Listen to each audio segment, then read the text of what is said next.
The term gerrymandering originates from an 1812 instance where there was a governor of Massachusetts. His name was Elbridge Gerry, and this was a guy who he was vice president of the United States at one point. He was a signatory of the Declaration of Independence, but he happened to be governor when a plan was drawn by the legislature at the time that it put all the members of the opposing party into one district that a political cartoonist said looked like a salamander. And somebody looked at it and said, no, it's not a salamander, it's actually a gerrymander. So we should actually say gerrymandering. It's unfortunate that this poor gentleman, this is all we remember him for today, given all the things that he's done, and we can't even pronounce the one thing we remember him for correctly.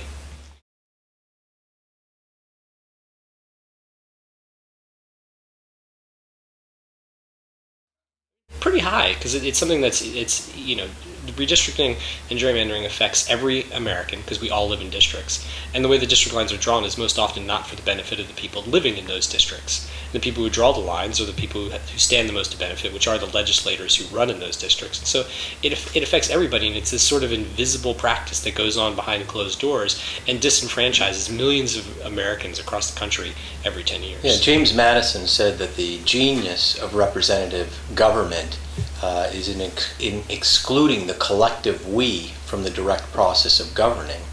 It's a terrific idea, but it assumes a well-functioning responsive system. When you don't have that well-functioning responsive system, the people step in, as they have in California, where they have other alternatives. They go to the initiative system in this state. And so you've seen this explosion in the number of initiatives in the state of California in the last 10 years. And that's created a whole new set of problems, because today the budget in Sacramento is 75% controlled by direct democracy, by initiatives that have been put on the ballot by the people because they're frustrated that their representatives don't listen to them. And no matter who you are, no matter what party you're from, as governor, you can't run the 8th largest economy of the world without having control over your budget. And so it's a big problem. I think it really goes to the heart of why today there's so much angst out there, or there's so much anger, and it needs to be fixed.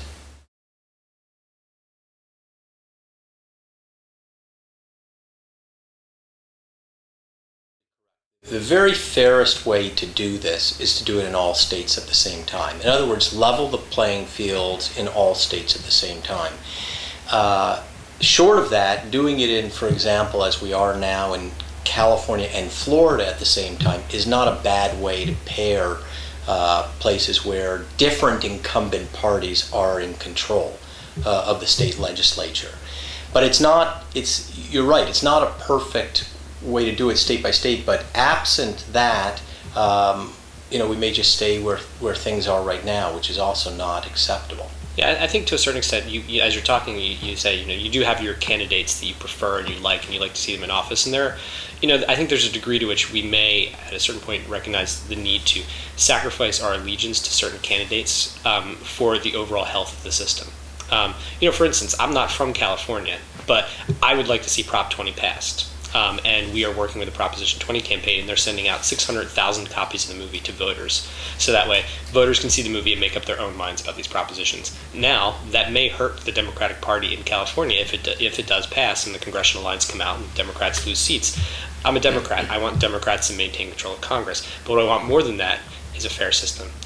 Just because I like Democrats doesn't mean I don't think they should have to run for re-election.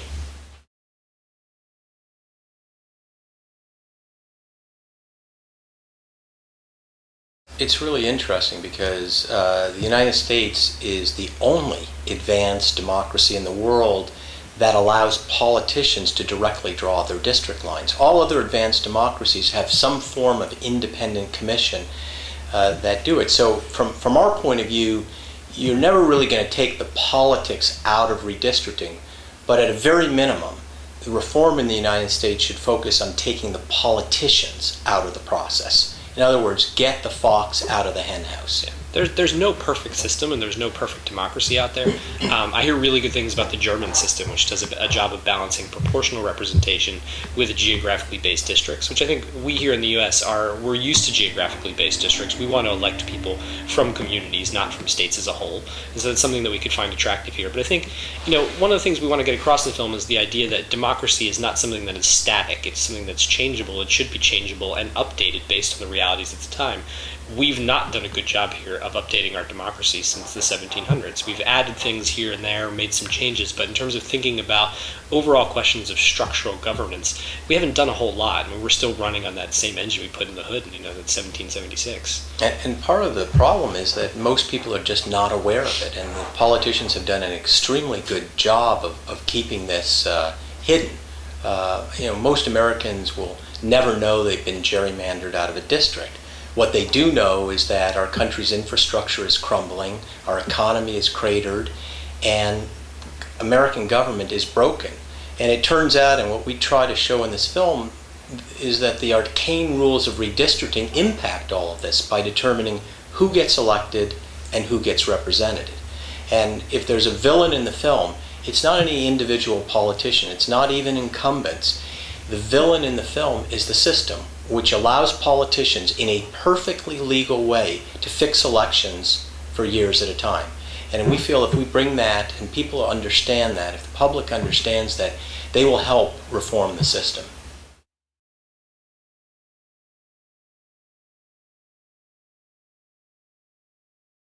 The prison-based gerrymandering thing is one of the most ridiculous forms of gerrymandering, and it kind of happened, like the overall system that we have. It kind of happened by accident.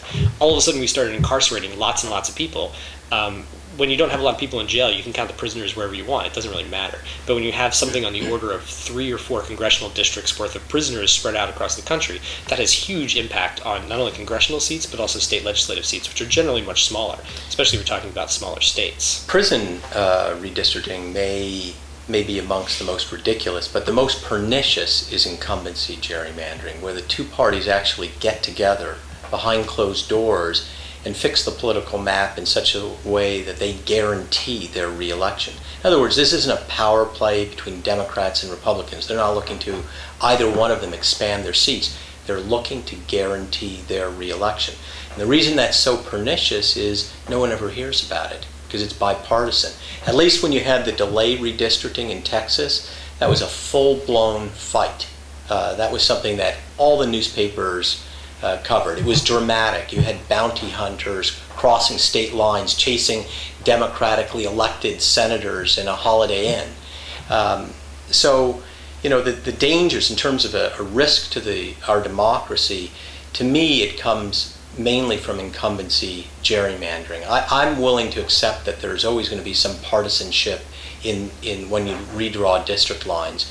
But it's when you hide it completely from the electorate that I think it gets very dangerous. The California redistricting in 2001 was voted on and took place the day after 9/11. No one was watching.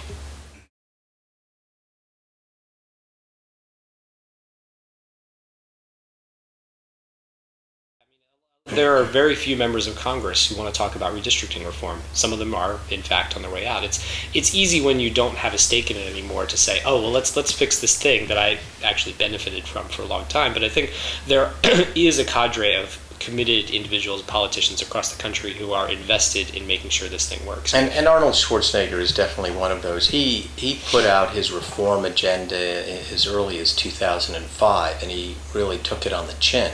But he's been pushing this reform for a long time, even as an incumbent sitting governor. Yeah, Assemblyman Hakeem Jeffries, who you see in the film, who's actually my assemblyman in New York where I live, he's been working on redistricting reform almost since he got into the New York State Legislature. He actually fixed prison-based gerrymandering in the state with the help of some others, and so that was a big step for New York because it's going to have a real impact on representation throughout the state. And he's working on doing state senate, state assembly, and congressional districts as well.